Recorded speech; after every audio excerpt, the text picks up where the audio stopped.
Hi, this is Dr. Paul, and we're talking with Dr. Gary Bode, chiropractic physician right here in Oldsmar, Florida. And the topic we're talking about are what are some of the common causes of a disc bulge or disc herniation. And I imagine, Dr. Bode, as a chiropractor, you would see a lot of patients with disc injuries and bulges, wouldn't you?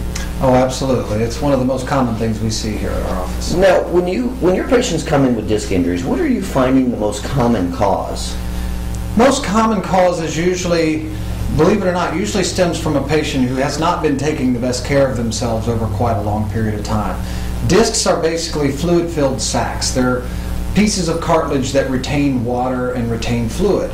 Those discs get that fluid and retention of that fluid through the movement, or what we call imbibition. That's a big doctor term, meaning that there's a compression and opening of these discs throughout the body with our movement.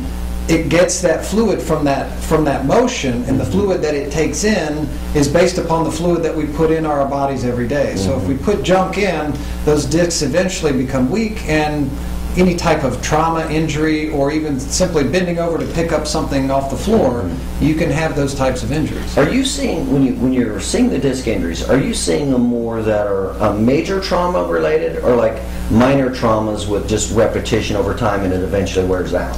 Believe it or not, both. About half of our patients that come through our door are usually auto accident patients. And with that whiplash type injury or seatbelt type injuries, things like that, you can see multiple types of disc injuries in the neck and the low back. We also see, like I said, with those patients who maybe not be taking the best care of themselves, it's, you know, and it's funny because those patients come in and it's not, "Doc, I was picking up this huge tree or the boulder." "Doc, I've been over and picked up my napkin," or "I've been over and was shaving in the mirror."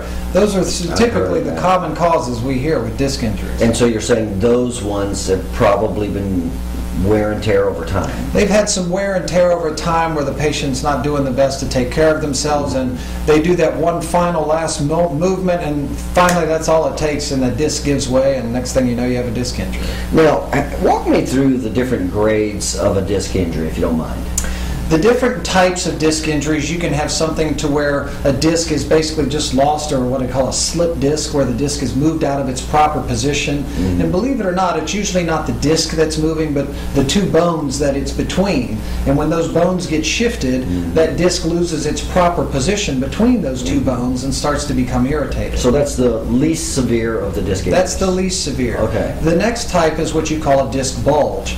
And that sometimes can be due to a trauma or to just, again, this misalignment in the vertebra. But what happens there is where a disc has a very specific position it's supposed to be in a very specific space that it's supposed to occupy. With a disc bulge, the disc goes from being a certain shape to expanding and being bigger than it should. When it does that, it expands out and presses into the surrounding tissue. Well, one of those very important pieces of tissue right behind it is a nerve. And when that disc presses into the nerve, it's pretty painful. So a disc bulge can be extremely painful, but yet it's still not the worst type of disc injury, which is the next one, which is a herniated disc. A herniated disc is where the disc itself has an actual tear or a rupture through the disc.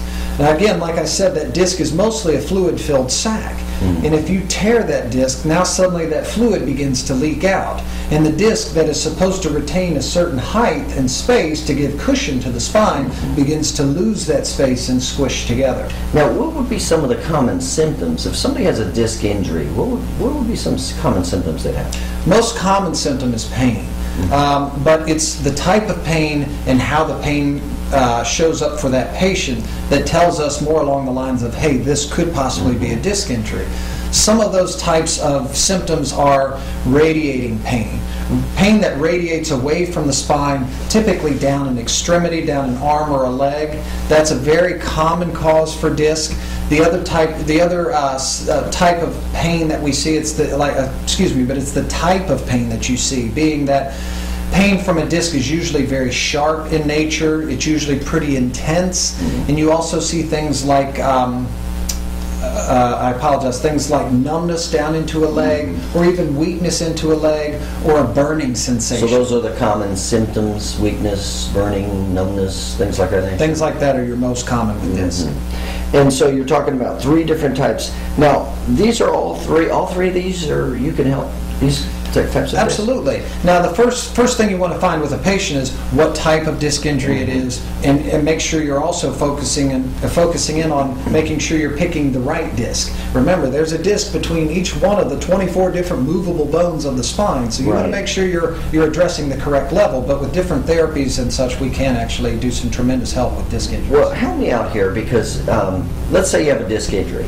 Okay. What's the difference between somebody taking medicine for the disc injury, number one, number two, chiropractic therapy, number three, surgery? What's the difference in each one of those and the pros and cons? Well, with anything in medicine, you always want to follow a trend of least invasive to most invasive, meaning what's going to potentially cause the least amount of trauma if this therapy is done, moving forward to the most amount of trauma, and the more trauma type of therapy is going to be utilized in a more patient that has a more life-threatening type situation.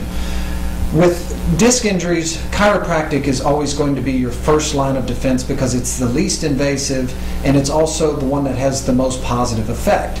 The next situation is going to be drugs or cortisone shots or pills or pain relievers. Those things are great, but they're not necessarily addressing what's causing the problem. A shot of cortisone will help to numb that pain up, but it didn't do anything to actually help heal the disc or realign anything to make sure that the irritation to the disc disappears. There's only really a couple of things that do that for disc. One is chiropractic, one is spinal decompression, and the other is surgery. But again, surgery should always be held out as a last resort. Success with surgery right now there's varying opinions, but I've heard statistics as low as 50% success rate. I've heard as high as 60 to 70% success rate. But even at its best, a 30% chance that I may get no better or worse doesn't always sound like the best case scenario. So let me try something maybe a little safer and less severe first before I have to utilize that as my last resort. Right. And so you're saying mainly the disc injuries from are major trauma or minor trauma. Have you ever seen like a disc injury from an infection or a tumor or a broken bone that's caused a disc injury? All three of those are possible.